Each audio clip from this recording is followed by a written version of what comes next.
Feel free to take a picture with that one, sir. Feel free to take a picture. We'll give you credit. He likes toys. Of course he does.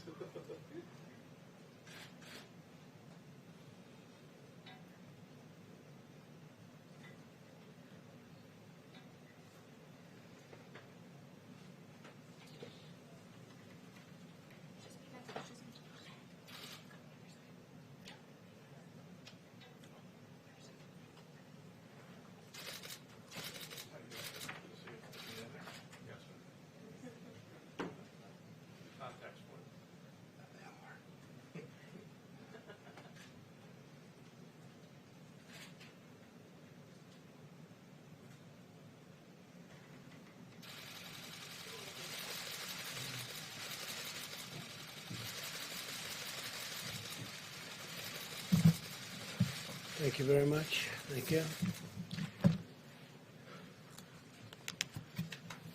Thank you.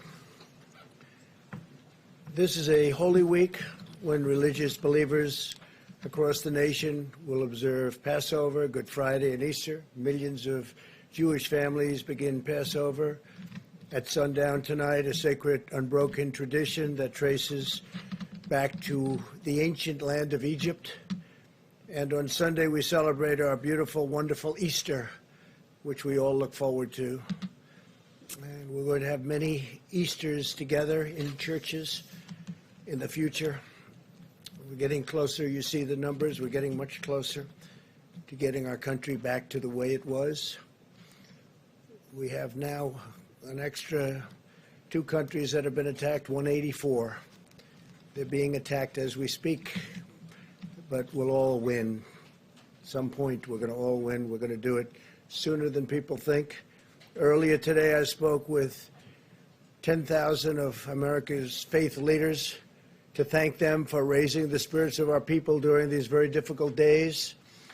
While we may be physically apart, we can use this time to pray, to reflect, and to focus on our personal relationship with God. I also spoke with more than 3,000 mayors, county commissioners, and state and tribal leaders to provide an update on our administration's ongoing drive to beat the virus, to crush the virus, and that's happening. It's happening, I think, if you look a little bit more quickly than people thought, maybe a lot more quickly, I hope. And it's something that all over the world we're watching, but people are watching us and seeing what we're doing, and they're very impressed. We're dealing with many countries right now, many countries, and we're giving them whatever information we're able to glean. I just spoke with the representatives of the UK, and I think that their great Prime Minister is doing much better today, or at least better, but certainly he's had a tough bout, and he's still going through a tough time, but he seems to be doing better. And that's good, and we send our regards to Boris and his family and his friends, all of the people that really love him. He's become a very popular, before this happened, became a very popular prime minister. He's doing an excellent job. He loves their country. He loves our country. So we appreciate everything he's done, and hopefully he's going to be okay. Speaking of great people and people that have done a fantastic job, I have Secretary of State Mike Pompeo with us, and I'd like to ask Mike to say a few words, and then I think what we'll do, in order to get him back to the State Department, we'll take some questions, and we'll then go on with the rest of what I'm going to say. Then we'll take some questions after that, and then Vice President Pence will take over. So, Mike Pompeo, please. Thank you, Mr. President. Under the President's leadership, my team and I at the State Department are doing our part to protect the American people from the virus and, importantly, to get them home. As you know, when many countries shut down their rail lines, their buses, their infrastructure systems, the capacity to get out of those countries, they were trapped, they were stranded. The State Department swung into action. Since January 29th, we have now repatriated over 50,000 United States citizens back to their homes. From more than 90 countries, more than 490 flights back to the United States from all across the world. This worldwide scale of our repatriation efforts is without parallel in our lifetime. We are coordinating with foreign governments, militaries, airport authorities, medical units, transportation companies, hotels, you name it. We're working with them to make sure the American people get back to be with their families. You can see behind me the map of the flights that we have brought back people from all across the world. Every day I get a chance to hear some of the remarkable stories from our team. Let me give you just a couple of examples. Our mission in Peru, working with the Peruvian military and police forces to send riverboats up the river to get citizens that were stranded deep inside the Amazon forest. Our mission in Nepal made sure that a woman who was running low on medication could get what she needed at a pharmacy before boarding an evacuation flight that brought her back here. In Honduras, after the government imposed very strict 24/7 curfew and closed airports, our embassy sprang into action for stranded Americans, thousands of them. A 3-year-old boy told one of our consular officers just before he boarded the flight, "Thank you for helping me get back home to my dad." Pretty neat. We've received similar messages from lots of people. They're proud to know that their country will not leave them stranded and we're going to get them back home. One woman wrote, quote, "I was in tears when I received the email approving our flight back to the United States. God bless the United States of America." And another said, "I felt like I had allies there that actually treated me like a person or a family member, not just a number." The Repatriation Task Force, State Department, our consular officers have done great work. I want to thank our partners in the Department of Defense who have helped with some of these flights back home, and other government agencies, our sisters and brothers across the United States government and this administration that have helped get these people back. And then lastly, aside from our repatriation efforts, we continue to help countries around the world as well. We've got CDC officials helping these countries with expertise and all the things that these countries need to get their citizens safe and healthy and back so that we can get the economy all across the world, the global economy, back on its feet when this crisis is over. Thank you, Mr. President. Good, thanks, Mike. Maybe you stick for a little while. Sure. We'll see if anybody has any questions for Secretary of State. Anybody, please? Mr. Secretary, that's an amazing effort that you have made. How do you know when you're done? Because I imagine there are Americans on all corners of the world, and someone's going to pop up and say, "I want to go home now." When do you give the old call that So it's over? it's a great question. We still have several thousand people that we're working. They identify themselves every day. New people find themselves in a difficult place. Look, we're going to be done when people can travel on their own again. These people traveled abroad on vacations or with their church, and we're intending to get back on their own. We hope that day comes pretty soon where they don't have to rely on the State Department to get them back home. But know this, in the meantime, we're devoting all the resources we have to get them there, often in difficult places. They're not in the capital near the airport, or the roads are closed. And so it's not just a matter of getting a flight down there. There's a lot of work that has to be done to coordinate, to make it all happen and get those people available so they're sitting there when the flight lands, they can get on the plane, and then we can get them back home. We still have several thousand. We're working on it. We chip away at that number every day. But new citizens go to the State Department website, identify themselves, and say, "I need a little bit of help in some way," and we do our best to get that to them just as quickly as we can. Keep it up indefinitely. We're going to keep it up as long as we have resources to do it, and there is a need. Yes, sir. Mr. Secretary, how many of these staffers have tested positive for coronavirus? Have they been tested, or are they going into quarantine? And what does this do to diplomatic efforts overseas? If you're pulling 50,000 people out of national capitals, nation capitals all over the world. So the vast majority of these 50,000 weren't our officers. These were ordinary citizens who were there traveling for business or for commercial or for their trip of a lifetime. We've seen some of that in the cruise ships, but of course they're stranded all over the world. So our embassies, save for the one that is in Wuhan, which we did pull everybody out of, the rest of our facilities around the world are all open. We've had a handful of our folks now test positive. But we feel like we have a good handle on it, and we're doing everything we can to make sure that not just the State Department officials, but our Department of Defense colleagues that are working on these missions as well are doing so in a way that reduces risk to them and their well-being also. Yes, ma'am. Thank you so much. Do you feel like China withheld critical information from the United States, and will there be any consequences for that? You know, this is not the time for retribution, but it is still the time for clarity and transparency. We're still working on this problem set. There's still data that these good people need so that they can perform their analysis of how to both develop therapeutics and a vaccine and to understand where this virus is. So every country, China included, every country needs to be transparent about what's gone on in their country. They need to share that data. We share ours with the world so that the best scientists in the world can get to the right conclusions and bring this economy, this global economy, back to the place that we all want it to be as quickly as we can. Every country has that responsibility. It started in China, and so they had that special responsibility, get it right quickly and fast.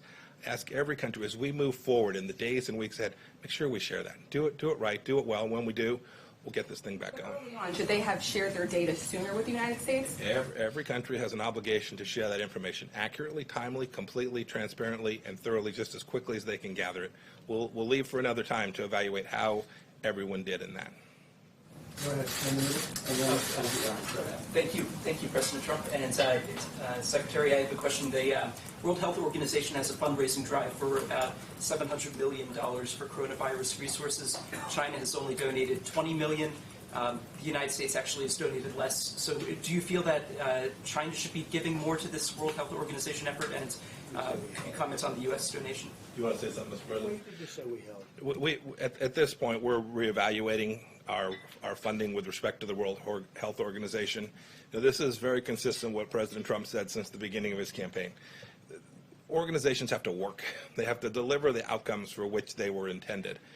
And we need to make sure that not only the World Health Organization, but every international organization, that we take taxpayer money and give it to them for the benefit of America. We need to make sure it's delivering on those taxpayer dollars. The World Health Organization is no different in that respect.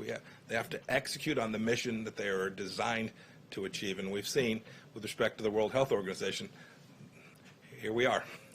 It hasn't accomplished what it was intended to deliver. Mr. Secretary, you said a handful of staffers have tested positive. Are they going to get the hydroxychloroquine treatment? Is that going to be made available to personnel overseas? I don't know the answer to that. But know that we'll deliver the best medical care every place we can. Some of them are in difficult places where there's not a lot of medical help. We've done our best to move that medical assistance forward to them in the field. Jeff? Thank you, sir. Mr. Secretary, right here, can you give us an update on numbers you're seeing about coronavirus cases in Iran and whether or not you have any updates on the United States helping them with that? So with respect to our assistance to Iran, we've offered from the first day we knew that the virus had struck the people of Iran, we offered humanitarian assistance. I regret that they chose not to take that. I've heard people talking about sanctions. The world should know there are no sanctions that prevent humanitarian assistance, medical supplies, pharmaceuticals from going to Iran. We offered American assistance. We've tried to help other countries get assistance in there as well. We've had some ability to do that. I don't have any better data than what you've seen publicly than I could share with you with respect to the extent of the virus inside of Iran. Thank you, Mr. Secretary. Are you allowing exports of medical supplies at this time, or what's the status of that? So you've seen, we're making sure that we have what we need for the American people, whether that's gloves. I'll let the Vice President talk to numbers on that.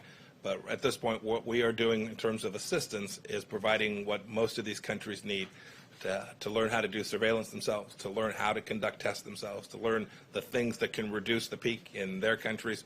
Those are the kind of things. And we've been doing this, you should know. The United States has been incredibly generous. We have CDC officials like no other country in the world out helping these nations build out their healthcare, global epidemic healthcare infrastructure. It's good people like that you see sitting to my right that have been working on this all their life, all around the world, putting these countries in a place where they're better prepared for a virus like this one.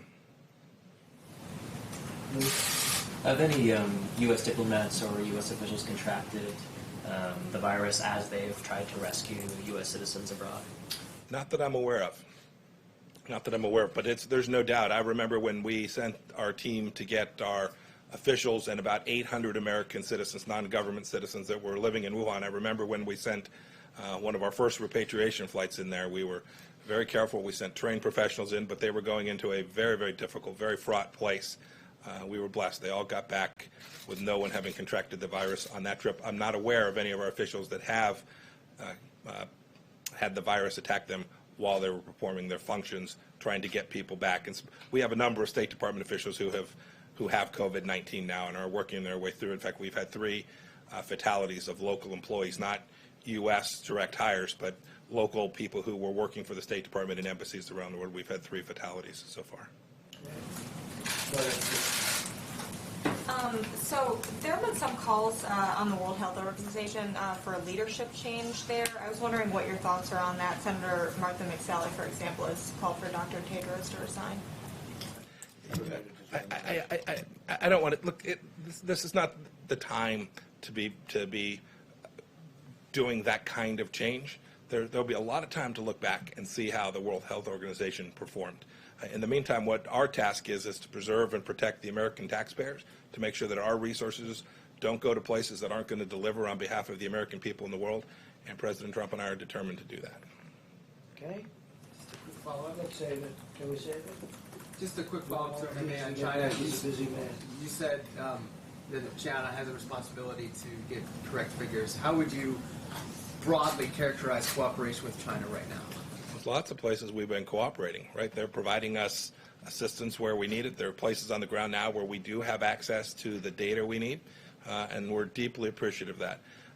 They've said they want to cooperate. We're completely prepared to cooperate with them. That cooperation means sharing data, being transparent, being upfront, allowing information to flow freely. That's our expectation, not just of China, though, of every country that is in this place today. We collectively have to work our way through this, and to do that, you have to have really good data. Okay. Great. Thank you, Mr. President. Thank you all. Thank you, Mr. Vice President. Appreciate it. Thanks.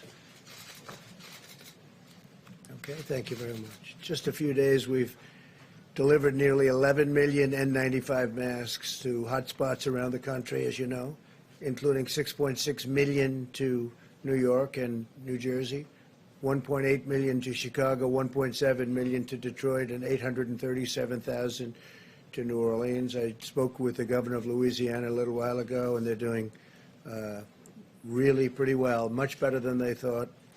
They'll be using fewer beds. As you know, we built a hospital. We're about set to complete another hospital, and there's even a possibility they won't need it. That's what we discussed.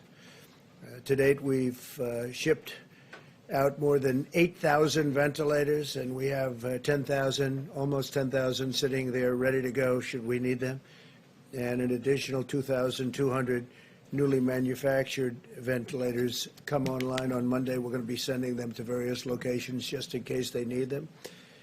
My administration's working with Philips to double their production of ventilators by May and ultimately quadruple production by later this year, high-quality ventilators. We're eliminating bureaucratic barriers to pave the way for Philips' major investments in American manufacturing sites and sales. This will help to ensure that our country can permanently produce enough ventilators in the future that we can do them by ourselves. We're going to have a big stockpile when we're finished, and we expect to be sending quite a few to other countries to help them after we're finished. And even now, a couple of countries are really, really in dire need, and it looks like our projections were right on ventilators. And some states that were thinking they would need thousands of more than they thought are now already taken care of, which we're very happy about. In addition, beginning in May, we'll be receiving almost 300 million new face masks. We're going to have masks of about 300 million. They'll be starting to be delivered in May and during the month of June. So we're ordering a big stockpile, and we're thinking about doing an extra 200 million should we need them, or for the stockpile. So we'll be in a position to have something incredible. So that'll be a total of 500 million masks.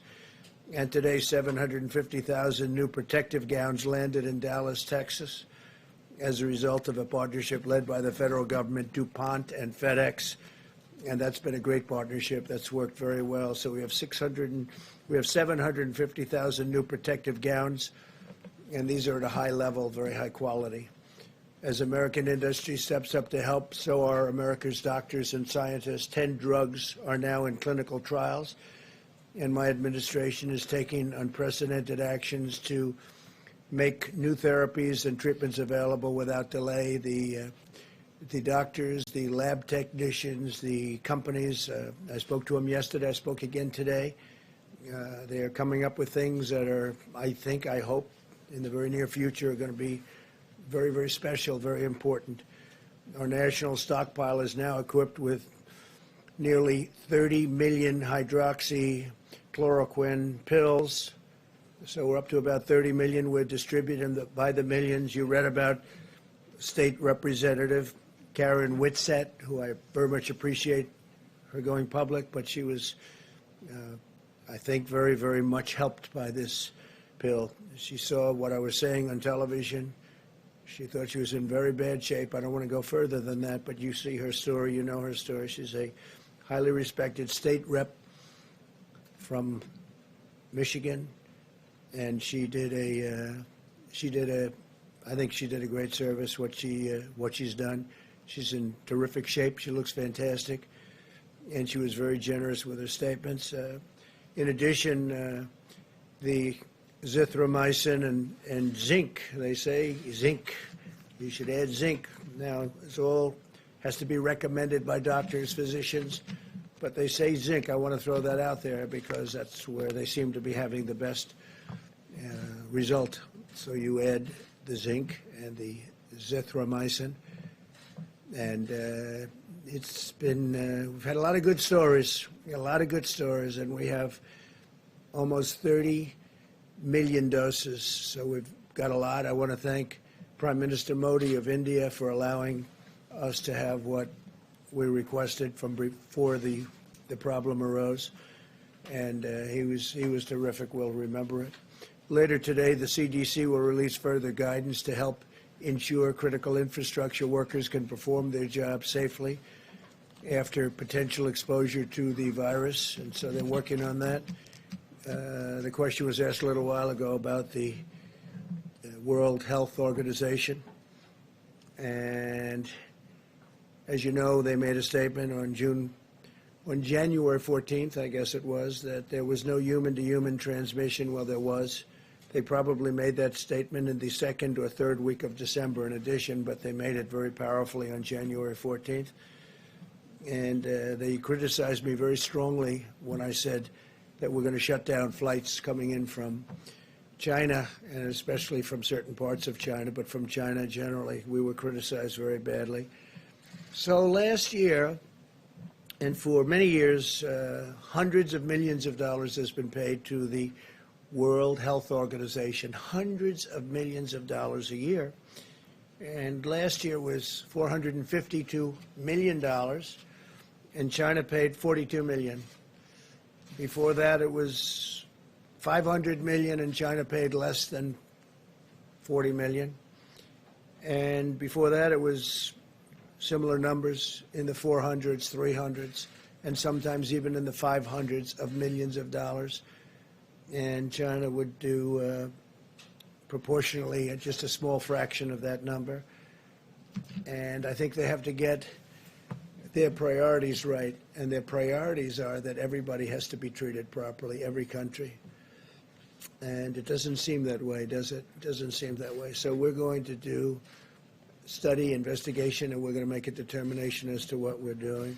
In the meantime, we're holding back. We want to say very unfair.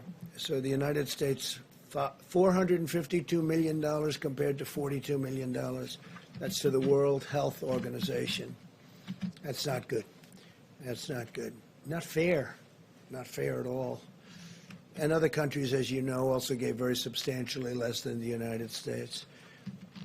And the World WHO, World Health, got it wrong. I mean, they got it very wrong. In many ways, they were wrong. They also minimized the threat very strongly, and not good. I want to take this opportunity to express the thanks of an extremely grateful nation to the Americans who go to work every day, especially in these critical industries in the midst of the pandemic, to care for and protect and feed American people, including medical personnel, law enforcement, first responders, food suppliers, sanitation workers. And somebody mentioned today, would you please specifically call out cashiers and clerks at grocery stores who are in danger during the pandemic, during the epidemic. They're in danger. They're really in great danger.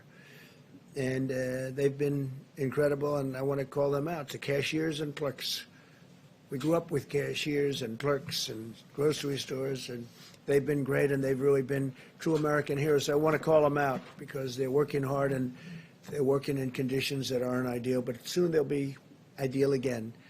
as we mourn the terrible loss of life for this and from this grave pandemic, we're seeing signs that our aggressive strategy to slow the spread is working. The number of new cases is stabilizing. The number of beds necessary in so many locations. I was watching this morning New York. I was watching Louisiana. You see what's going on. The numbers are changing, and they're changing rapidly, and soon we'll be over that curve. We'll be over that top, and we'll be headed in the right direction. I feel strongly about that. Some terrible days ahead, but we're going to have some wonderful days ahead. And we're going to get this behind us, this terrible thing behind us. Some people will never be able to forget if they had a loved one, if they had a great friend or a friend. But we're going to get it behind us. This is a tribute to the discipline and the devotion of the American people, what we've accomplished.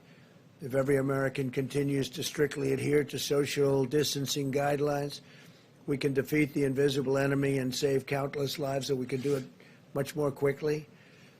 We're hopefully heading toward a final stretch, the light at the end of the tunnel, as I was saying.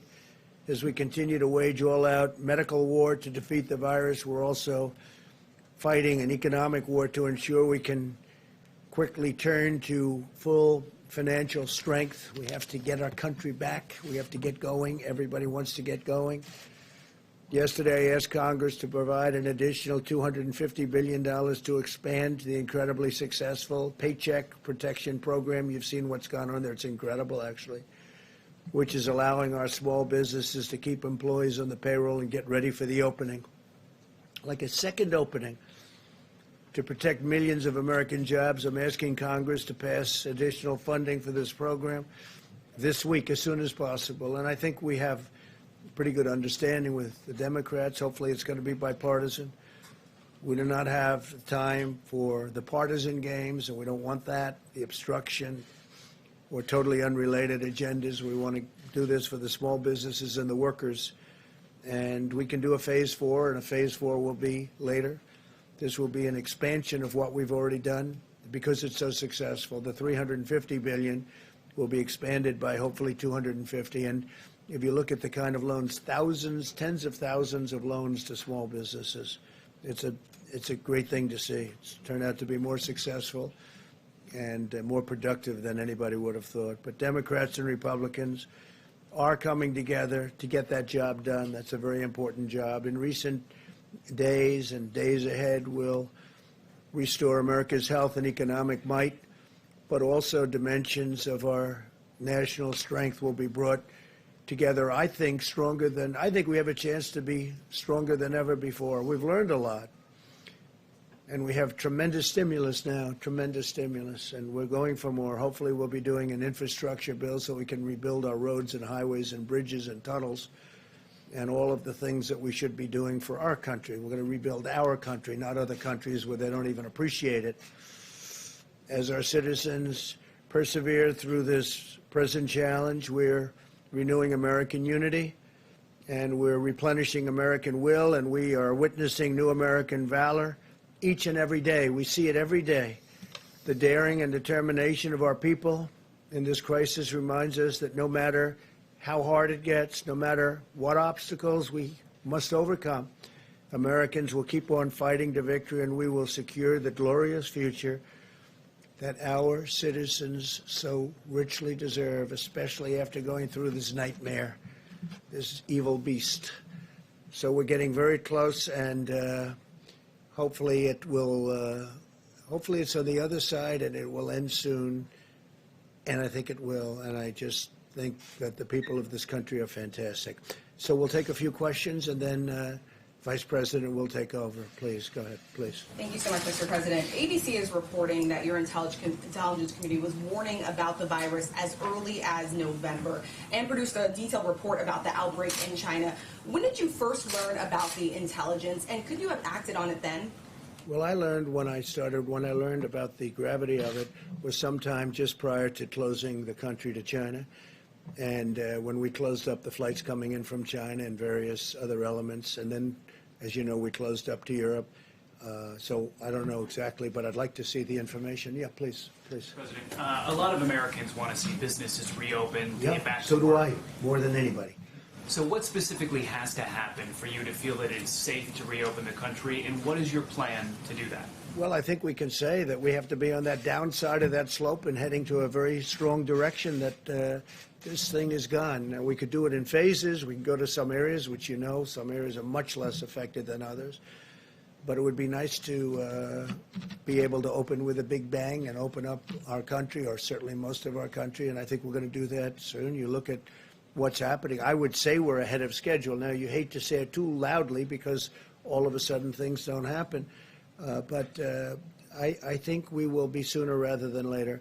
But we'll be sitting down with the professionals. We'll be sitting down with many different people and making a determination. And those meetings will start taking place fairly soon. So you wouldn't do that until the health experts tell you it's safe to do it? Yeah, I would rely very heavily on them, yeah. Do you think, is there a system for monitoring and testing that you're looking at? Yeah, that we're will putting be in. that to be Yeah, we're putting in very heavy testing systems. We have the best testing systems. And again, don't forget, when we look at cases, I'm looking at some. I'm not going to insult anybody. I'm not going to insult any country. But I'm looking at countries that are showing less cases than us. That's testing. We're testing more than anybody, and you saw exponentially more than anybody by far. And our testing's become. I think it'll end up being a big strength. In fact, the other countries that the media talked about are now calling us for what are we doing and how are we doing it so quickly and where are we getting these tests, because our tests are really good now. They've been proven to be very accurate. Yes, please. Thank you, President Trump. Two quick questions. Yeah, sure. One on infrastructure. Members of your administration and members of Congress have pointed out that the top paid federal employee, it's not the president, it's the head of the Tennessee Valley Authority, and he made $8 million last year. And It's ridiculous. I agree. It's ridiculous. I think it's the highest paid government. Long before I got here, you said Tennessee Valley Authority, right? Has to be the highest paid man in any government. Makes approximately $8 or $9 million. I don't know the gentleman, but he's got a heck of a job. He gets paid a lot of money. He's been there for a long while, hasn't he? This one actually is new. It came in April, but the previous Well, one that's a was- separate. Yeah, that's separate. But I'm talking about the. We just have some new people going on the board, I know. But as you know, that's a quasi-public agency, and whoever the head of the agency is, that person makes a lot of money. If I could ask my second question. Which is an amazing thing, right? And when we want them to do something, they're not there for us. That's not good. That's not good. The second They've been there for question- a long time. That's been a story for a long time. I assume that you would support reducing that salary as part of the infrastructure bill. Yeah, reducing it by a lot. Thank you. And, my other question That'd be is, the greatest job in the history of government, almost. Certainly if you're into money. Tennessee Valley Authority, that's right. Go ahead. so I've been waiting for somebody to ask me about that. It's been bothering me for a long time, too. Go ahead. One of the biggest rating hits of the coronavirus, aside from these briefings, has been a show on Netflix called Tiger King. Yeah. And the man who's the star of this is a former zoo owner who's serving a 22-year prison sentence. He's asking you for a pardon, saying he was unfairly convicted.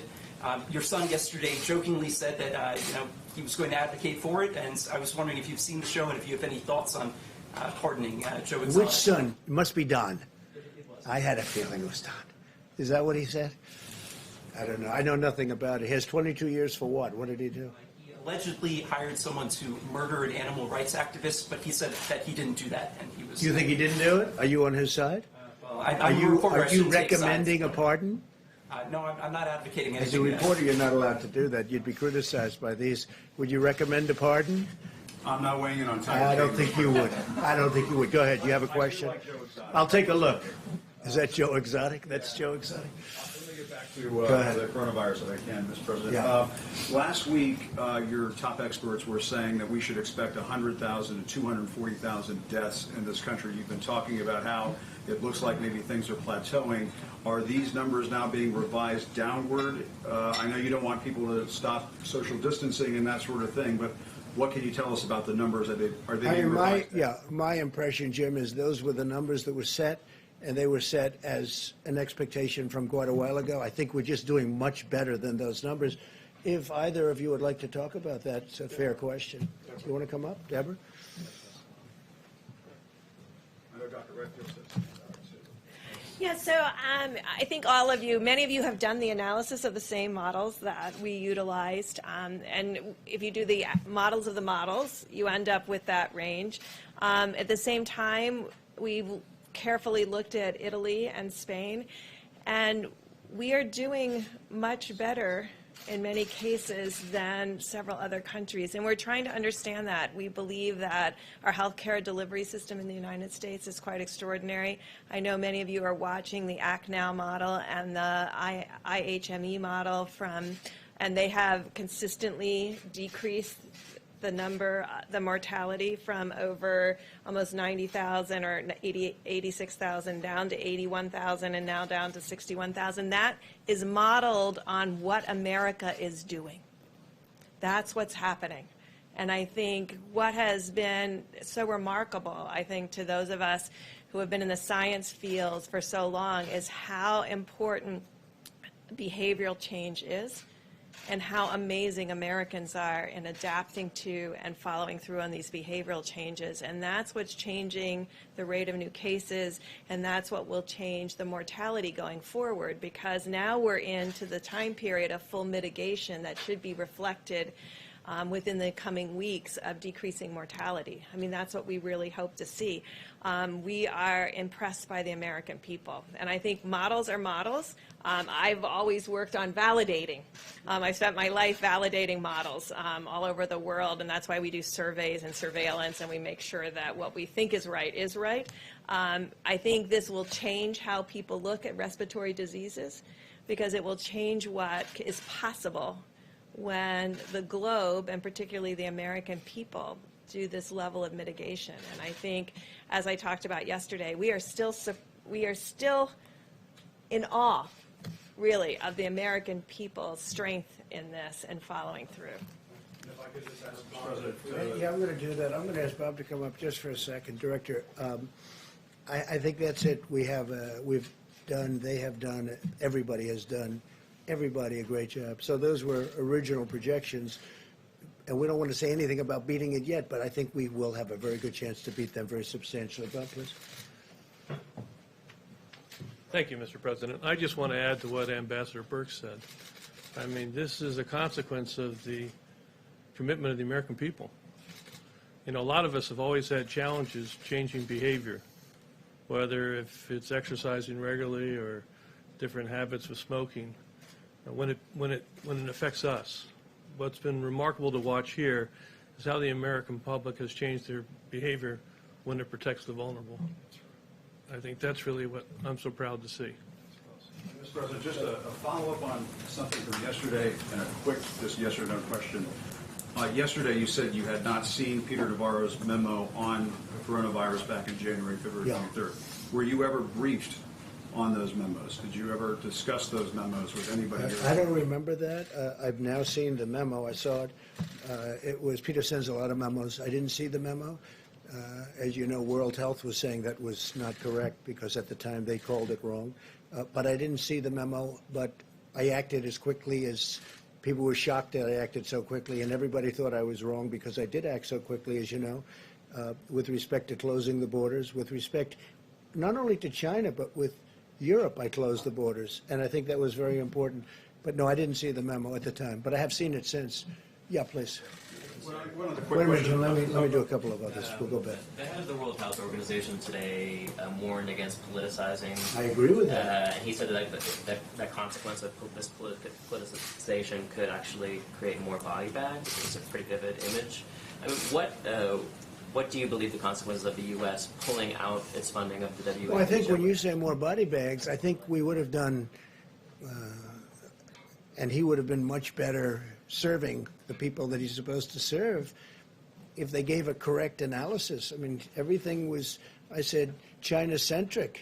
Everything was going to be fine, no human to human, keep the borders open. He wanted me to keep the borders open. I closed the borders despite him, and that was a hard decision to make at the time.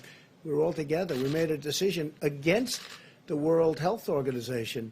So when he says politicizing, he's politicizing. That shouldn't be. But look, we spend $450 billion, $452 billion, almost $500 billion last year, hundreds of billions in previous years.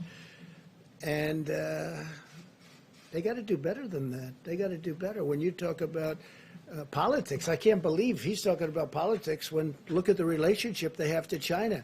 So China spends $42 million, we spend $450 million, and everything seems to be China's way. That's not right. It's not fair to us, and honestly, it's not fair to the world. Okay, question in the back? Yeah.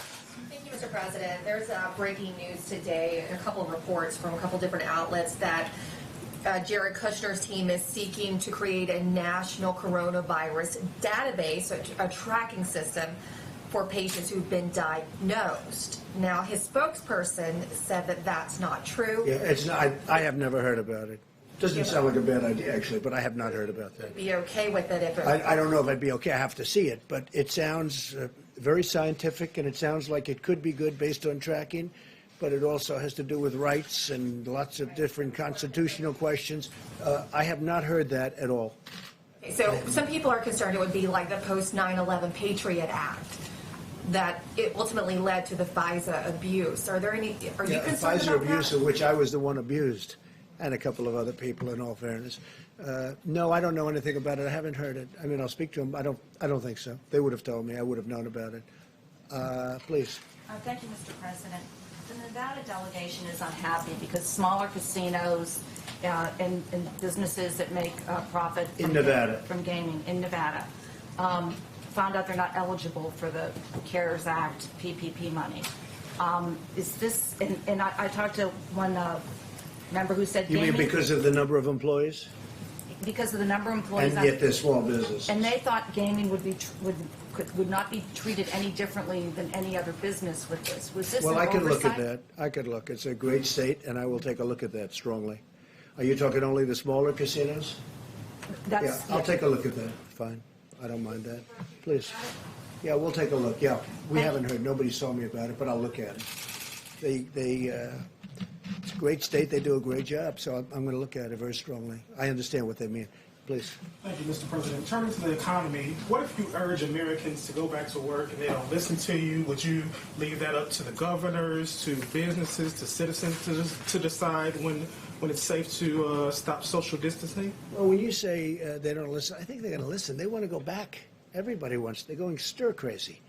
They've been in those houses and those apartments, and they're built. I mean, they've really been. They've done a great job. Again, when you look, the question was just asked about, about how are we doing compared to projections. Those were just original projections. The big projection being 2.2 million people would die if we did nothing. That was another decision we made. Close it up. That was a big decision that we made. Two very smart people walked into my office and they said, listen, these are your alternatives. And that was a projection of, I guess, 1.5 to 2.2 million people would die if we didn't close it up. That's a lot of people. So if we do a number that's tremendously smaller than that, now if we did close it up, the numbers got to 100 to 220 million people. So if we can stay substantially under the 100, which was the original projection, I think we all did a very good job, even though it's a lot of people. Say it. You think we'll be on track for that by May 1st? Well, right now, we're doing well in terms of the numbers. I can't tell you in terms of the date. We don't want to go down, and then we can start going up if we're not careful. So we have to be careful. As far as distancing, social distancing, and other things, certainly for a while, at some point that's going away. We'll be able to sit next to each other and like we have all our lives. This is a very unique thing. This has not happened, anything like this, of this magnitude, since 1917, 1918. The great pandemic. That was something. But, people want to sit next to each other at restaurants. They want to sit next to each other like normal at a football game, baseball game, basketball game, hockey game. No, we want to go back to life. Now, the first period of time, maybe we'll go a little bit slower, and maybe we'll be talking about distancing. But at some point, we expect to be back like it was before. And hopefully, it'll never happen. Hopefully, it will. If it does happen, it's going to be in 100 years from now. The last one, 1917. That's something. It's a long time ago, and that was a horrible thing. Jim, go ahead.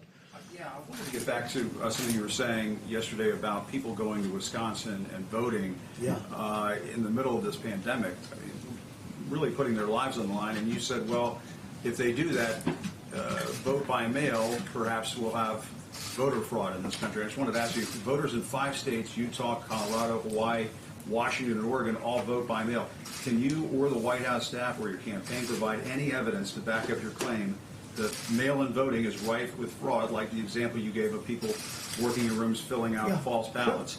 You've been talking about voter fraud since the beginning of this administration. Very fair. And where's the evidence of it?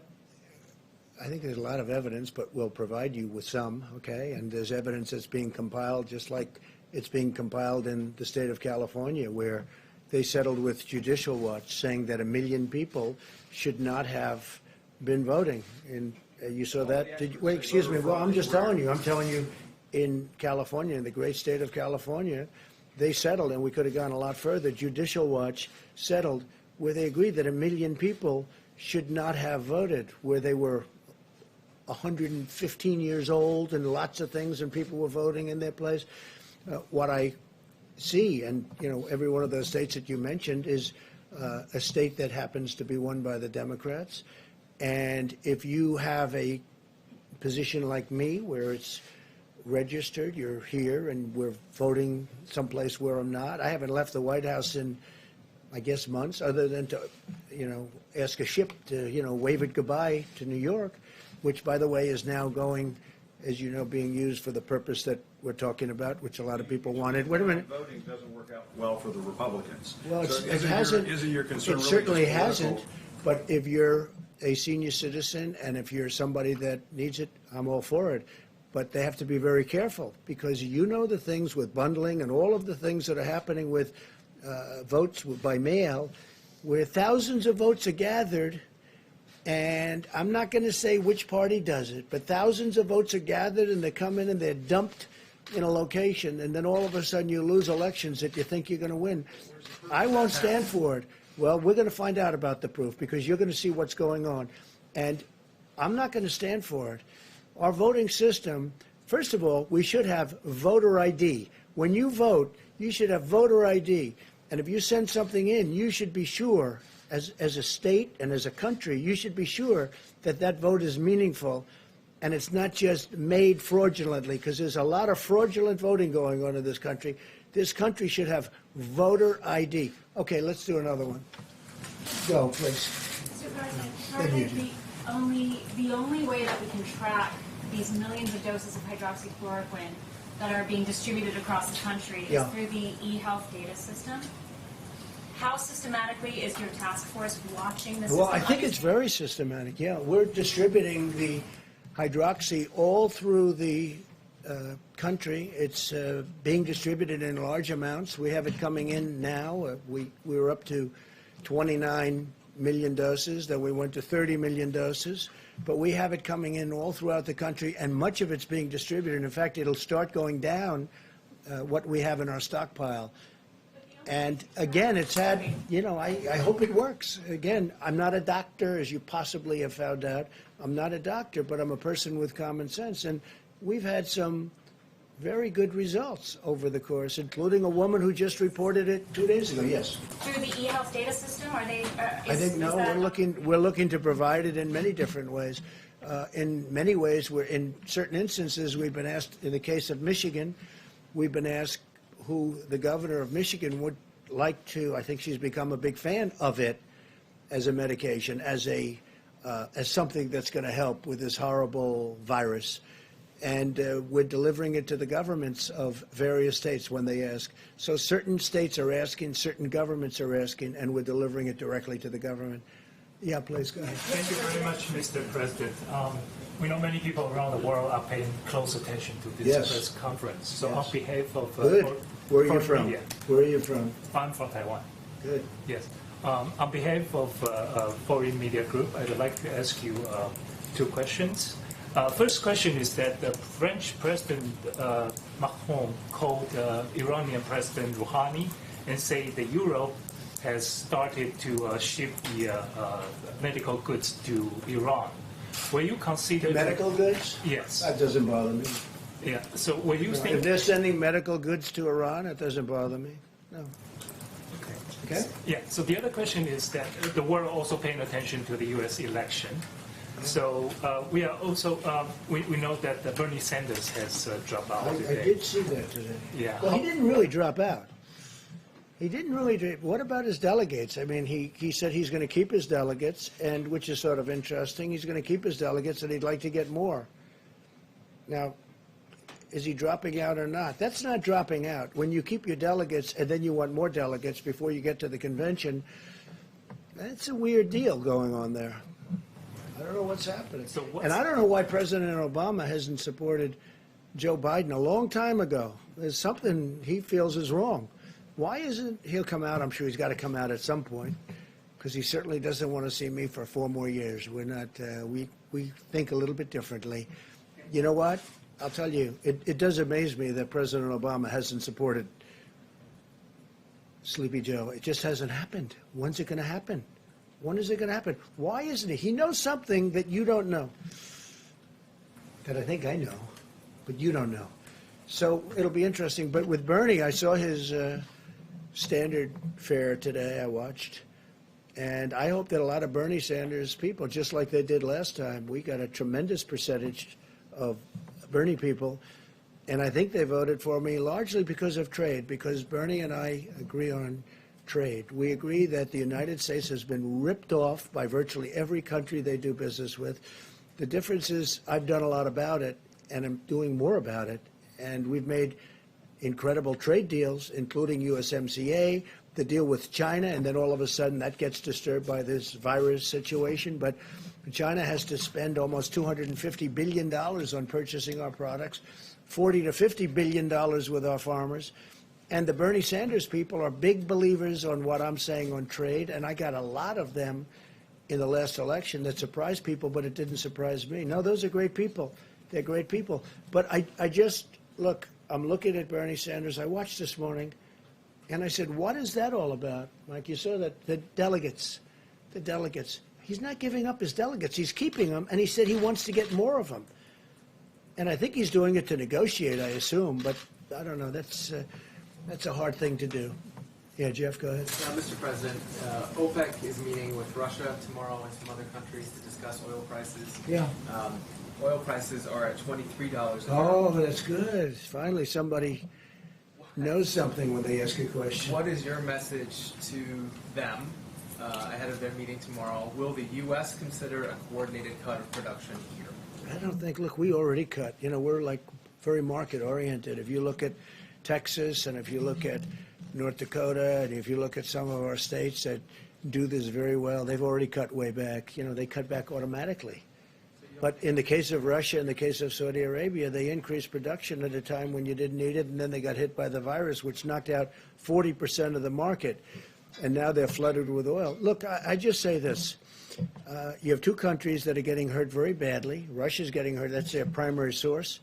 And Saudi Arabia, that's definitely their primary source. And it doesn't make sense that they flooded the market for whatever reason they did that for themselves. It's an argument that they had. And I think they'll straighten it out. A lot of progress has been made over the last week. And it'll be interesting to see what comes out of OPEC tomorrow. But OPEC, obviously, for many years I used to think OPEC was very unfair. I hated OPEC. You want to know the truth? I hated it because it was a fix. But somewhere along the line, that broke down, and it went the opposite way. And we have a tremendously powerful energy industry in this country now, #1 in the world, and I don't want those jobs being lost. Okay? What will you do, just one follow-up to that, sir, what will you do if they don't end up cutting We'll tomorrow? see. I mean, I have a lot of options. Got a lot of good options, Jeff. Beauties. I might like it even more. Now you'll watch. Let's see what happens. Hopefully they can make a deal. Let's go. Thank you, Mr. President. Clearly, Americans are getting very anxious to go back to work. I There's agree. something optimistic. Including me. Still very vague. Now that the IMHE model specifically has been adjusted down to 61,000, when are we going to open back up? Can you give us a better date? Is it going to be April 30th, May 1st? You said adjusted back down 61,000. What was adjusted back down? The IMHE model, the one that originally predicted like between 100 and Yeah, 200,000. go ahead. Well, it's still a big number, right? 61, right? That's a big number. Go ahead. But can you give us a more specific date? Will it be Well, I don't April wanna do that. 30th, Look, May 1st? I had a date, and I thought it was a very aspirational date. It's turning out to be very interesting because a lot of good things are happening by Easter. But I had a very aspirational date. I didn't think you could make it. I didn't say we would do it by Easter, but I said, boy, wouldn't that be great to shoot for Easter? That would be a great day, a beautiful day, very important day to a lot of people like me and like some of you in the room, maybe all of you in the room, frankly. But Easter is a very important day. So I had, aspirationally, I said, let's see if we can do it at Easter. You know, but I said it would be very tough. And I was criticized for that. So I don't like giving dates. And that wasn't a date. That was just an aspiration. That would have been incredible. But I don't think we're going to be very far behind. And some of these models are looking like Easter is going to be a very important date anyway because of the curve. I mean, it's hitting the top and it's starting to come down. And one person said Easter is looking like a good time. So a good time for that, for heading down. So we'll see what happens. Look, there's no reason to do that. We have a lot of good things happening. When I spoke to the governor of Louisiana today, he said, Tony, they need far less beds than they need. I said, well, good, because we're building 1,000-room additional. We built them 1,000 beds, and now we're building another 1,000. And I said, listen, is there a way that we don't build? I don't want to build them if they don't need them.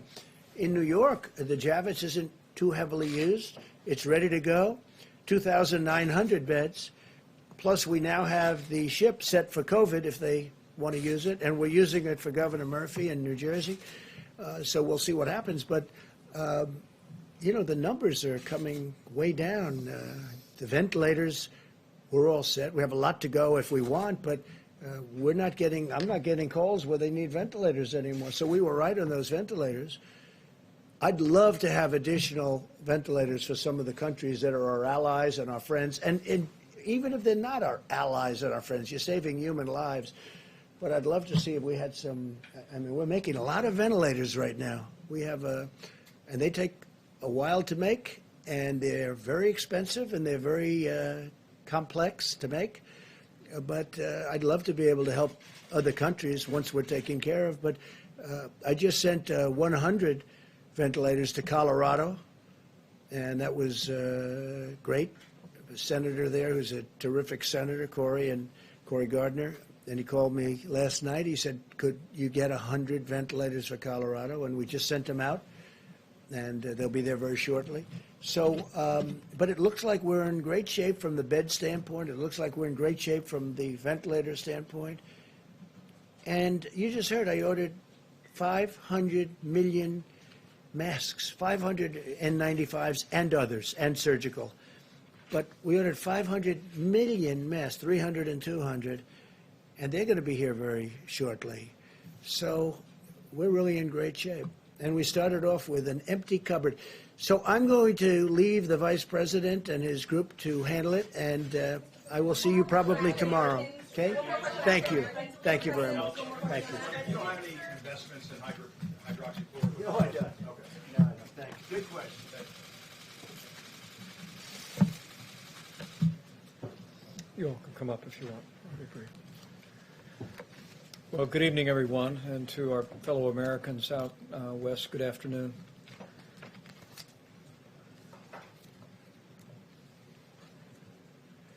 We find ourselves in the midst of a very tough week for Americans in areas most impacted by the coronavirus, the New York City area, New Jersey, Louisiana. Continue to focus resources and attention on those areas, and I know that the hearts and prayers of the American people are with all of those communities. But in the wake of more than 1.9 million tests, we see more than 400,000 Americans have tested positive for the coronavirus, and sadly, we've lost more than 14,000. We grieve, but as the good book says, we do not grieve like those who have no hope. In this very special week, I know that the faith of millions of Americans is a comfort to them. The President and I spoke to more than 10,000 faith leaders, and we were able to express to them our gratitude for the way that they're strengthening the communities that they serve. But we also find hope in the numbers that Dr. Birx will continue to reflect on today. For as Dr. Fauci explained yesterday and in the days before, the losses, as grievous as they are, that we are seeing today are a reflection of people that contracted the coronavirus in many cases before strong mitigation steps were taken, before the guidelines for America fully took hold. The cases, however, and the new cases and the hospitalizations are in fact a reflection of the results of what the American people are doing. And I want to echo the President's and Dr. Birx's statements today about the extraordinary work the American people are doing, because we continue to see a great progress, low and steady numbers in the states of California and Washington, and in the New York metropolitan area, New Jersey, New Orleans metro area, Detroit, Chicago, and Boston. We continue to see evidence of stabilization that should be an encouragement to every American, an encouragement that we may be reaching the point where the impact of the coronavirus is beginning to level off. But it also should be an encouragement to every American to keep doing what we are all doing. Heed the guidance of your state and local authorities, and for every American, continue to put the White House coronavirus guidelines for America into effect. An area of particular concern we were briefed on this morning is the city of Philadelphia.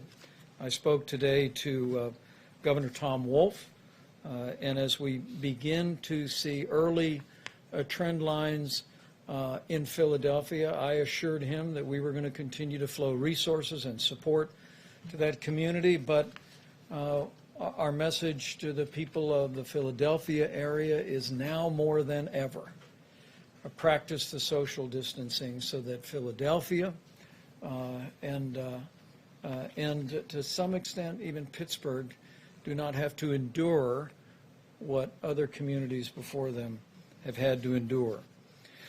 Also today, at the President's direction, we hosted a conference call with every Republican member of the House of Representatives and every Democrat member of the House of Representatives.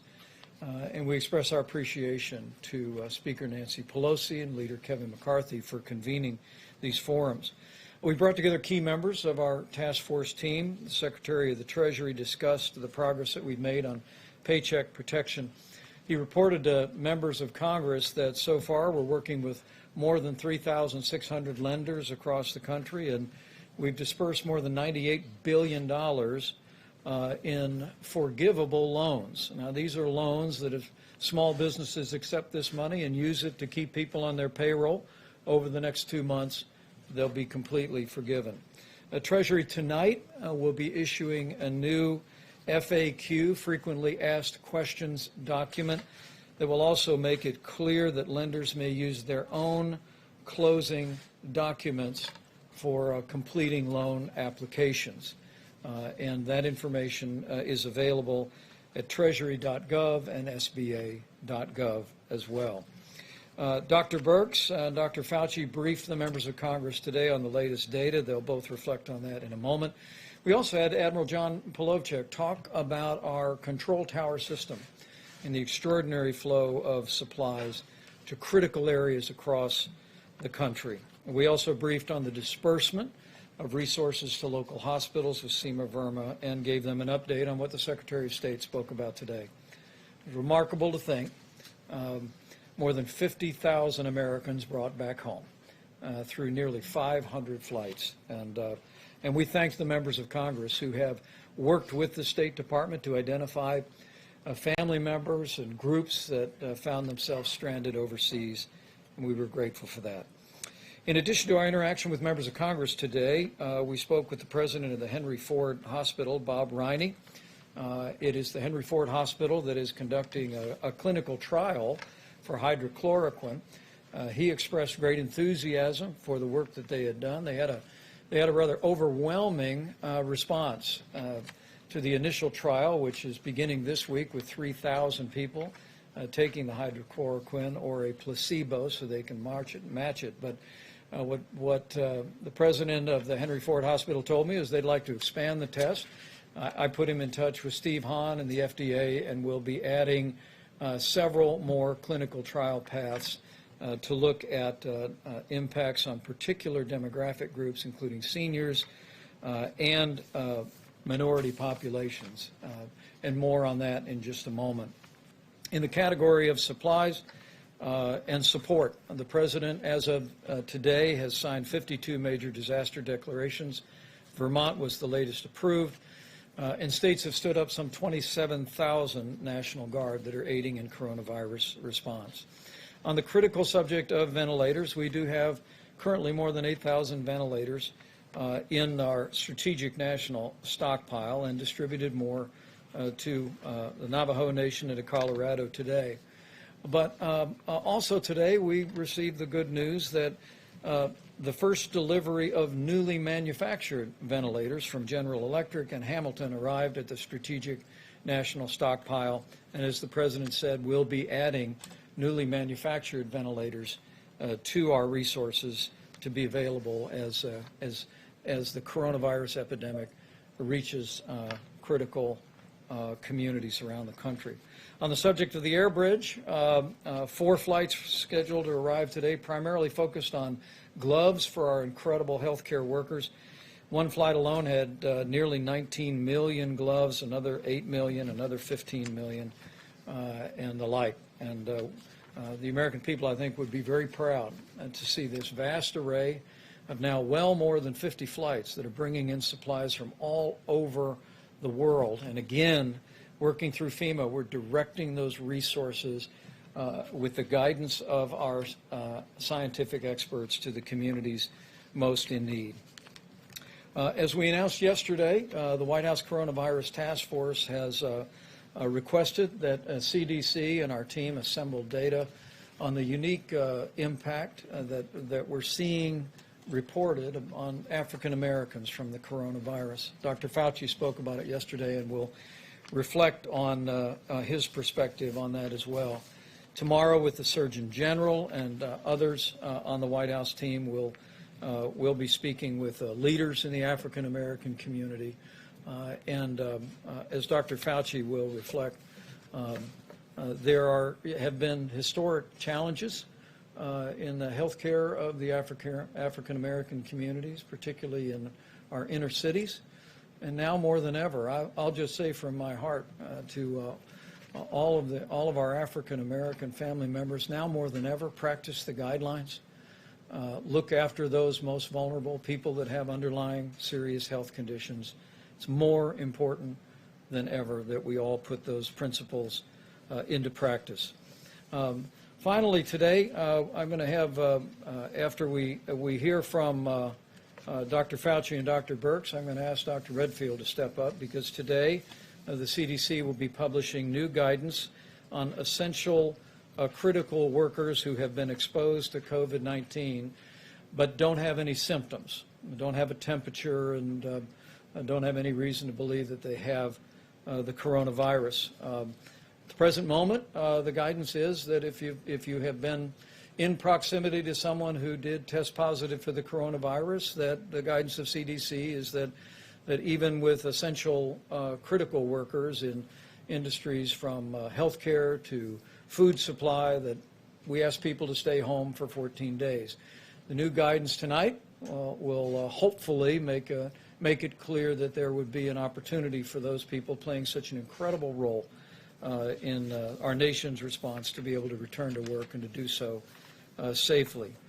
And finally, let me just say again how inspired we are at the response of the American people to the coronavirus epidemic. Each and every day, as we see the beginnings of encouraging news, the low and steady numbers in California and Washington State, and now beginning to see numbers of hospitalizations going down and new cases leveling, and in some cases going down. We all hope it is the beginning of a trend. but we also hope it's an encouragement to every American to keep doing what you're doing, not just for your own health, for the health of your loved ones, but because we want to make sure that all of us are doing our part to make sure that the fewest number of Americans possible are exposed to the coronavirus. And given the fact that this, I remind you, is 3 times more contagious than the flu, each of us has a role to play in slowing the spread. That's what the 30 days to slow the spread is all about.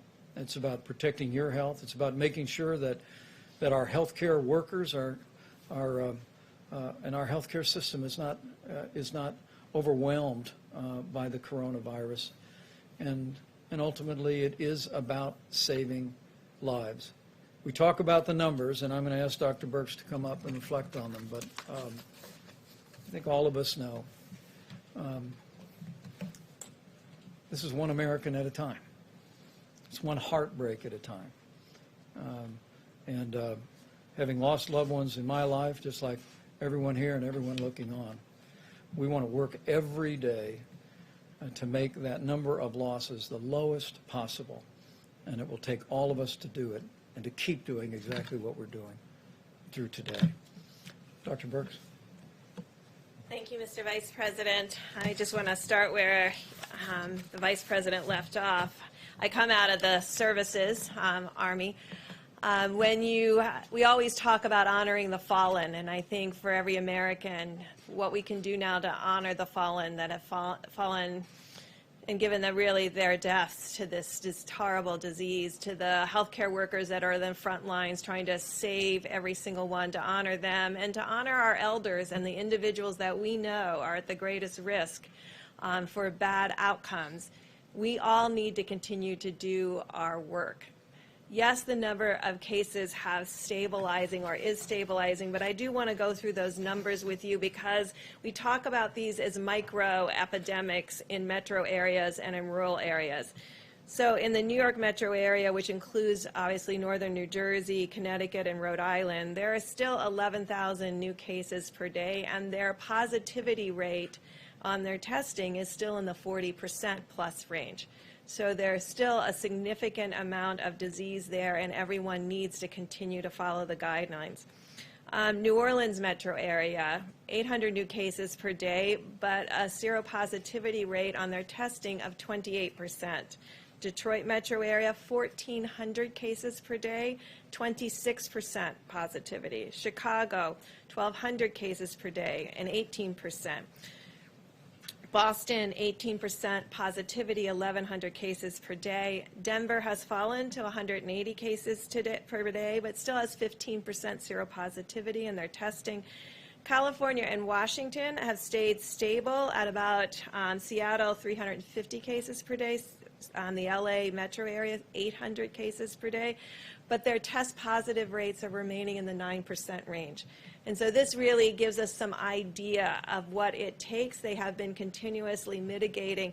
Imagine what we're talking about, New York going from 40+% seropositivity and 11,000 cases a day down to the LA metro area of 800 cases per day and 9%. So this is what, when the president talks about reaching the top and coming down, those are the kinds of things we need to see. And the only way we will see them is if every American continues to follow the guidance. Now, in the Philadelphia metro area where I come from, it's 1,400 cases per day. This, of course, includes Camden, the counties around the Philadelphia metro, and Wilmington. And in the Baltimore and the Washington, D.C. area, 15% seropositivity and 500 cases per day and 200 cases per day in Baltimore. This is how we're looking at it, county by county, metro by metro, rural region by rural region, to make sure we don't miss anything. And we're triangulating testing data with the attack rates, with the hospitalization, with the number of cases, and really creating a mosaic of who needs what when to ensure that every American is served well. I had a great call today with a group of pediatricians, the head of the American Academy of Pediatrics, and with the American College of Obstetrics and Gynecology. Behind the scenes and working every day are the pediatricians fielding those phone calls from every concerned mother and, of course, grandmothers like myself, and protecting our children every day to ensure that they have access to the medical care that they need while this is happening. And to every pregnant woman out there, I was very reassured hearing from the American College of Obstetrics and Gynecology. They have put amazing things in place to protect every pregnant woman. They have been social distancing in their offices. They have increased all of the disinfecting. They have lengthened the time between clients. To every pregnant woman, don't miss your appointments. If your OB thinks you need to be there, you should go. And please know that on the labor and delivery wards, they are doing everything to protect you and their babies. They are committed to you. They are absolutely committed to you having a good experience. Make sure if your physician believes you should be in the hospital for your delivery, make sure you're following their guidance. We don't want any pregnant women to suffer a bad outcome during this time. So again, I just want to conclude by thanking the American people and recognizing the number of people we're losing per day is serious to all of us, and it could be so much worse. But our frontline healthcare providers and the way they're talking to each other about how to improve care for every individual that they serve, you see them on the TV, you see them in the emergency room, you see what they're up against. This is how we can honor them, is to make sure we continue to put, as Dr. Fauci always says, put your foot on the gas and make sure that we continue to strongly mitigate and really protect those with pre-existing conditions. And finally, those pre-existing conditions we know now include asthma. So asthma, hypertension, cardiovascular disease, diabetes, any of these conditions, renal disease, no matter what age, please make sure you're following the guidelines to protect those individuals in your household. We know they're more susceptible to a worse outcome. We don't think that anyone's more susceptible to getting infected. I want to make sure that everyone understands everybody is susceptible to getting infected. This virus is very transmittable, as we well know. But we need to protect those that need our protection the most. So thank you all for what you're doing to get the message out to ensure that we continue to protect each other in this very difficult time. Great. Dr. Fauci, please. Thank you, Mr. Vice President. Just to follow up and underscore what Dr. Birx has said, as I've said many times from this podium, the spectrum of going from infection to getting ill to requiring hospitalization to intensive care to death. And what is the most striking thing that obviously is so sobering to us is when we see the number of deaths. We know now for sure that the mitigation that we have been doing is having a positive effect, but you don't see it until weeks later. Remember this past weekend when all of us got up in front of this podium and mentioned that this was going to be a really bad week. At the same time, we were saying that we would hope we would start to see a little bit of a change in the daily hospitalizations, intensive care, and intubations. And New York is starting to see that. So I say that, but I drop back a bit. Don't get complacent about that, because what's going to happen 2.5 weeks from now is really what's going to happen with regard to the people who are getting new infection. As Dr. Birx said, everybody is almost certainly as susceptible as anybody else to getting infected. It's what happens to you after you get infected. And again, to just keep emphasizing, we need to keep mitigating. We know that this is something that is a strain on the American public, but it's just something that we have, not only the only tool, it's the best tool. And to just shift a bit to what we said yesterday regarding the African American community, it is very painful to see, and I've seen it throughout my entire medical career, that the health disparities in the minority community, but particularly the African American community, puts them at risk, apart from coronavirus issues, puts them at risk for diseases much more so than the general population. The double whammy that you suffer now is when you have this terrible virus, which essentially preys in its ultimate deleterious effects on people with those underlying conditions. And since that is more predominant in the African American population, we want to double down and say to the young people, to the elderly people in that community, to please try as best as you can to protect yourself if you're a younger person, and to please protect the people who are susceptible. Your grandmother, your grandfather, your elder uncle, the people who have these underlying conditions. Because we are not going to solve the issues of health disparities this month or next month. This is something we should commit ourselves for years to do. But what we can do now, today, is to prevent people who are put at higher risk because of their demographic group from getting into a situation which is much, much more deleterious than the general population. So I plead with all of us in the population, but particularly for those of us, our brothers and sisters in the African American community, because we know that mitigation does work. The reason we know it works is the question that was asked about the numbers, that why they came down of the projections. Because remember, what you do with data will always outstrip a model. You redo your models depending upon your data. And our data is telling us that mitigation is working. So again, as Dr. Berg said, keep your foot on the accelerator, because that's what's going to get us through this. Dr. Redfield.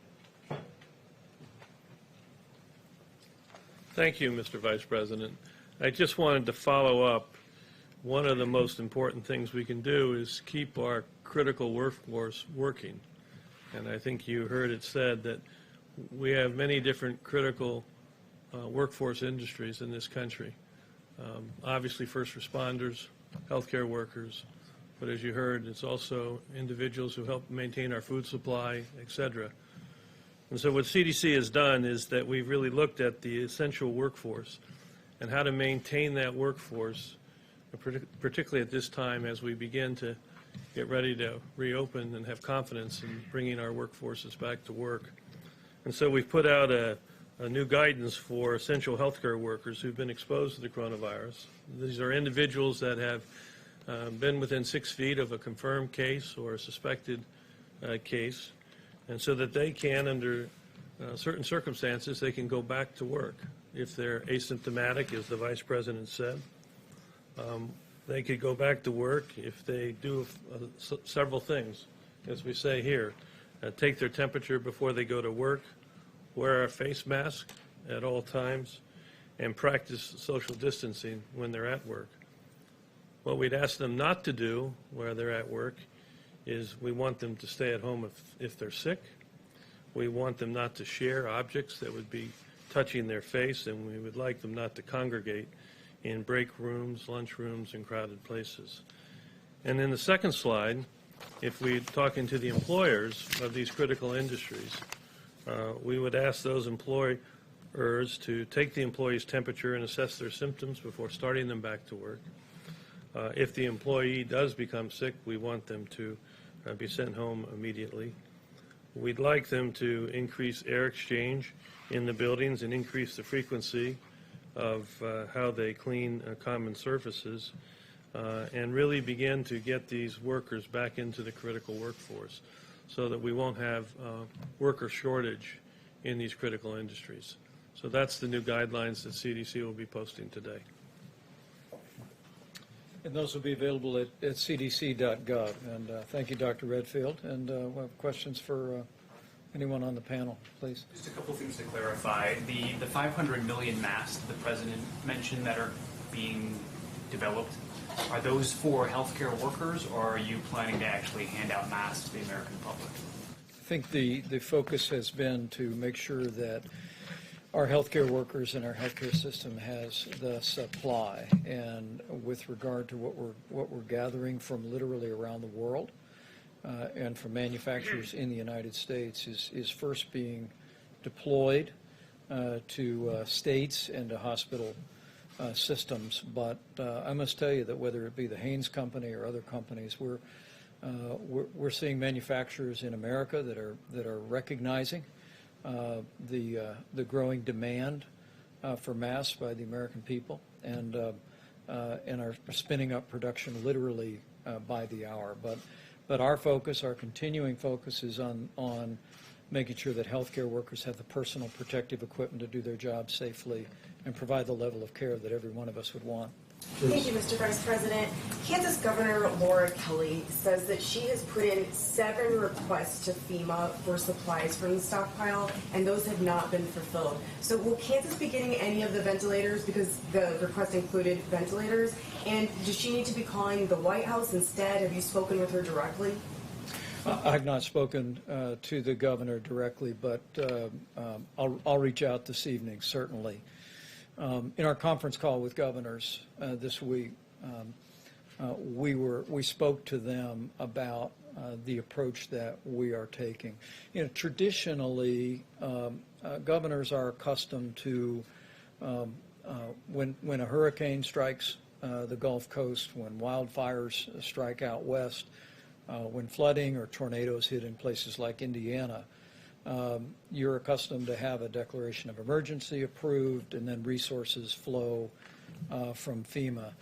In this situation, as we deal with a nationwide declaration and an epidemic, what we've explained to governors is that what President Trump has directed is that we leave no stone unturned to find resources around the country and around the world, including ventilators, and we make sure as the coronavirus epidemic impacts individual areas, that the healthcare workers and the families and the patients impacted have what they need when they need it. And what I would say to the people of Kansas is that we're looking at their numbers every day, just as in the case of every state in the country, and we're going to work our hearts out to make sure that as the coronavirus cases emerge, and we hope that through the great work that Kansas has done on social distancing and mitigation, the people of Kansas have done a remarkable job, that we may well be to a place where their existing resources and capacities are present. But we want people to know that taking the counsel of Dr. Birx and our entire healthcare team, we're focusing, just as we did first in Seattle, California, and now in New York, New Jersey, Connecticut, Louisiana, the Detroit area, the Chicago area. We're going to make sure that those resources go in that order. And so, because you brought up social distancing and the work that Kansas has done, there's actually a controversy right now over her order to limit the number of people in religious gatherings to 10 people. Should states be telling religious institutions how many people can gather if it's to stop the spread of the coronavirus? Well, the President's coronavirus guidelines for America ask every American to avoid any gathering of more than 10 people. And that's on the advice of all of our best scientific experts as a way that we can slow the spread. But as we've made clear to every governor, we defer to our governors in what they believe is the best and appropriate practice in their states, and we'll support those local decisions. Yes, please. Thank you. In his opening statement, the President said there were 10 drugs that are now in clinical trials. Would hydroxychloroquine be one of those? Well, I can speak to that, and then I'll invite Dr. Birx, Dr. Fauci to come forward. We do have, I believe, we will have roughly 4 separate clinical trials underway studying hydroxychloroquine. But it's important to remember that as the President's made the point many times, the FDA has approved what's called off-label use. And so in consulting with your physician, if your physician determines it's appropriate to write a prescription for hydrochloroquine, we're working today to make that available across the country. It's broadly available today as an anti-malaria medication, but we're working around the country and internationally to increase that supply. But we are studying it in at least 4 different clinical trials, and Dr. Fauci can speak to that. So the easiest, thank you for that question. The easiest way to find out is to just go clinicaltrials.gov, and it will tell you everything that's there. There are a number of different clinical trials, some of which are randomized controlled trials, which, as I've said many times from this podium, to me is the optimal way to determine ultimately if something is safe and effective and works. But there are a lot of different ways that that's being looked at. It's being looked at against the placebo. It's being part of a multi-arm trial, comparing it with others. There's a trial that was recently started, actually in prophylaxis among healthcare workers. So there are several of these. In addition to that, there's what was just mentioned now, that any physician, in consultation with their patient and back and forth, can make the decision to use the drug on an off-label. So we have two things that are simultaneously going on. We're having actual formal clinical trials and the off-label use. Very good. Next, please. I want to turn back to the disproportionate rates of Black deaths when it comes to the coronavirus. Dr. Fauci, you have been talking about this for weeks, that there are underlying health issues. People with underlying health issues are most at risk. But if we knew that Blacks disproportionately have fallen into that category, why wasn't the CDC prepared to gather this data in real time to work to fight this? Well, I'm not sure. Well, we have the director of the CDC here who could answer that question, but let me try to just take it from a different perspective. The health disparities that exist are not anything that started with coronavirus. They were there. So there isn't much you can do about the disparity. The thing you can do is to make an extra special effort to protect people who have the underlying conditions. So it's the same way as we say, well, the elderly and those with underlying condition. Unfortunately, the African American community has a much greater proportion, population for population, of these underlying conditions. So the best weapon we have right now is what I said in my opening remarks, is to do whatever we can to get them to realize that what we need to do is to protect them from getting infected and to also protect them from inadvertently and innocently bringing the infection to people who have these underlying conditions. Thank you, sir. Can you explain the thinking behind these 100 ventilators that were given to Colorado when other states like Kansas have had trouble getting ventilators? And can you say whether a personal relationship with the president is helping states like Colorado get these ventilators? I mean, there are 15 states that have more cases than Colorado. Well, what I can say is that we've been watching Denver very closely, and like many of the other key areas that I touched on, we're beginning to see some encouraging news, but in our interactions with the governor and with local officials and with the senator, we've made an effort not only in Colorado but around the country to be particularly responsive to states where we've seen a growth in cases. But I'm going to let Dr. Burke speak to that as well. There's literally beginning with New York, New Jersey, Connecticut, Louisiana, the Detroit area in Michigan, Chicago area. There's a series of other cities, including Denver, that we've been watching very carefully. And while we're beginning to see some encouraging news, we want healthcare workers in those communities to know for certain that we're going to move resources into those areas where we see significant outbreak. Can you just address the point about whether individual governors with relationships with the president are getting preferential treatment? I can tell you within that decision complex is not just the absolute number of cases, it's the hospital capacity and what each of those hospitals have. So remember, I think a couple of days ago we talked about how the states are sending the information about ICU beds, hospital beds, ventilator needs. So different states have different, which I don't think any of us probably knew before this, but there are some states that have lots of ventilators, and there's other states that proportion to their population or by their cases of COVID have less.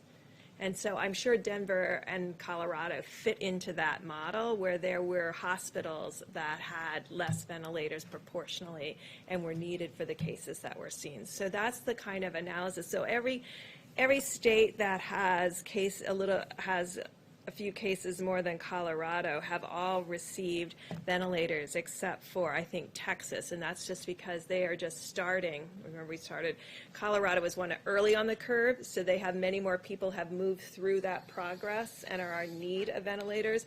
Texas is very early in their curve in both Dallas and Houston. So that's what I was talking about. Each of these are a micro curve that we have to follow independently, or we would be making general decisions rather than specific decisions by geography. Mr. Vice President, a follow-up on the church's question. You're obviously a very religious man. Will you be going to church on Sunday? We'll be attending church right in the living room at the Vice President's residence, where we've been attending for the last several weeks.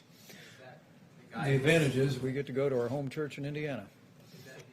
Is that the same example you'd like to see churches around the country, regardless of what governors are saying, do as well?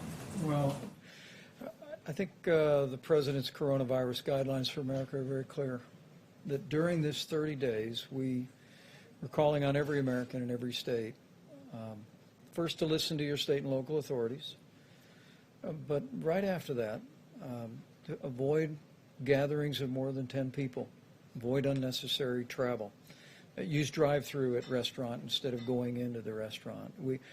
We are, as these health experts have told you, seeing real evidence that we're slowing the spread, that these mitigation efforts are having a strong impact.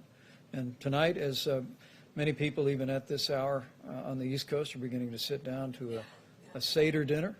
It's the beginning of Passover, and with Easter celebrations this Sunday. We just want to encourage every American to heed the counsel of the guidelines, put those into effect, and know that in so doing, we'll hasten the day. We'll hasten the day that we put the coronavirus in the past and we reopen our country. Mr. Vice President, can I ask a question of Dr. Birch or Dr. Fauci? Of course. As you are both probably aware, there's a lot of misinformation, conspiracy theories out there about the coronavirus. There are some commentators who are suggesting that the number of dead are being inflated because they're saying that people who are dying with other issues are being listed as COVID-19 deaths. Perhaps you've seen some of this commentary. You may be too busy to see it, but it is out there. What do you say to those folks who are making the claim, without really any evidence, that these deaths are being padded, that the number of COVID-19 deaths are being padded? For example, somebody who might die from a number of factors, but had coronavirus, are being listed as coronavirus deaths, and because of that, the number is being inflated. That's a fair question. And you might also speak about the converse. Yeah, we've been hearing the converse too. We've been hearing both sides of that. I think we've made it very clear, I think every time I've been up here, about the comorbidities. And so most of the people, and we talked about the Italy data, the majority of the Italians who succumbed to this had 3 or more comorbidities. So this has been known from the beginning. So those individuals will have an underlying condition, but that underlying condition did not cause their acute death when it's related to a COVID infection. In fact, it's the opposite. Having that underlying condition and getting this virus, we know, is particularly damaging to those individuals. We don't know all the pathophysiology. I wish we did right now. We see a lot of vasculitis, where Tony and I came from. Tony actually, Dr. Fauci started in the vasculitides and Wegener's. So, these are things we have studied for a long time. We are trying to understand the pathophysiology, but what we can tell you at this moment, if you have asthma, if you have renal disease, if you have diabetes, if you have hypertension, these are pre-existing conditions that put you at a greater risk to having a worse outcome. So, Jim, just to add a comment to that, because, having been through other serious issues, particularly the very painful early years of HIV/AIDS, when people talk about conspiracy theories, you will always have conspiracy theories when you have very challenging public health crises. They are nothing but distractions. I can assure you, we have so much to do to protect the health and the welfare of the American people that I would just hope we just put those conspiracy stuff and let somebody write a book about it later on, but not now. Dr. Brooks, you said something about not enough tests being performed because some of the labs, the machines aren't running. Did you want to clarify that? What did you mean by 80% weren't running? And So I have a call with them at 8 p.m. tonight. Every single one of those 120 laboratories, I think 87 of the laboratory directors have confirmed that call. It has to do with a machine called an Abbott M2000. It's a very high throughput machine. We have 1 million tests out there. I made a big push, and Abbott was extraordinary about getting those out to the labs. I mean, this is not sitting in a warehouse. These are physically in these laboratories, sitting there right now. The machines aren't running. They're not running. So we've only run 88,000 tests in 3 weeks off of those machines with 1 million test kits. So as someone who has worked in a lot of laboratories, to have a machine that is needed, because we could have screened every healthcare worker. These machines are every place in the country. So they could have screened in these last 3 weeks 100% of the healthcare workers across the country that needed these tests to be done, and they're high throughput. So I have a call with them at 8 o'clock to really talk about. Can that to happen? Can an order be given? Well, I asked the Vice President to give me a chance to talk to my colleagues first, but we have a call with the CEOs of those hospitals tomorrow. Thank you. That's a really important question, and it underscores the fact that Dr. Birx pointed out, that with this new test, Abbott Laboratories, FEMA's been busy distributing to states around the country. We purchased 1,200 of these machines to be able to do these tests, but there's 18,000 all across America. And so let me just renew our call to all the hospital administrators and lab operators around America to go and identify those Abbott Laboratories machines, and know that while we've already tested more than 1.9 million Americans, our short-term objective is to test as many Americans as possible as we see the coronavirus epidemic emerge in areas around the country. We want to surge those resources. We want states that haven't seen a significant outbreak to have access to that 15-minute test. And ultimately, as we go forward, I think President Trump said today, nobody wants to open the country up more than him, and I can attest to that.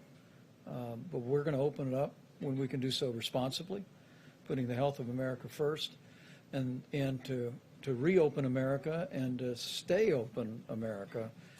We're working around the clock to continually expand the kind of testing that will allow us to do what these experts call surveillance, so that in every state in the country, once we put this chapter of coronavirus behind us, we hope and trust sooner rather than later that when next fall comes, that we will have a vast array so that CDC can do what it does so well, and that is when a particular disease emerges, CDC surges personnel, does contact tracing, isolates that individual. So we're just really calling on all of our partners in the laboratories and in hospitals around the country to identify those Abbott Laboratory machines and help us continue to scale up and expand testing. But to every American, let me again just say thank you. Thank you for what you're doing. We are in the midst of a week of heartache, and I want to assure every American who has suffered loss that we're with you. We're praying for you and your families, and we'll continue to work our hearts out to make sure these incredible healthcare workers who are inspiring every single one of us all across the country every day have the resources and the support and the equipment to do their job safely, to provide the level of care that any American family would want for their loved one, and to be able to go home safely to their families. And the key to all of that, the key for the next 22 days is 30 days to slow the spread. And I just encourage every American, if you haven't done so recently, go to coronavirus.gov, print off your own copy, pick up the phone and call a friend and just tell them that you heard from the experts, you heard from the President and our team, that we're beginning to see glimmers of hope. extraordinary progress in California and Washington is a tribute to the people of those states and the leadership of those states. But the beginning of stabilization and perhaps even leveling in New York and New Jersey, Louisiana, and Detroit is a testament to the people of those communities, to the leadership of those states. But understand that every one of us has a role to play to protect the most vulnerable among us and to save lives by putting the guidelines into practice, just like you've been doing every day since they were first announced. So thank you all, and we'll see you tomorrow.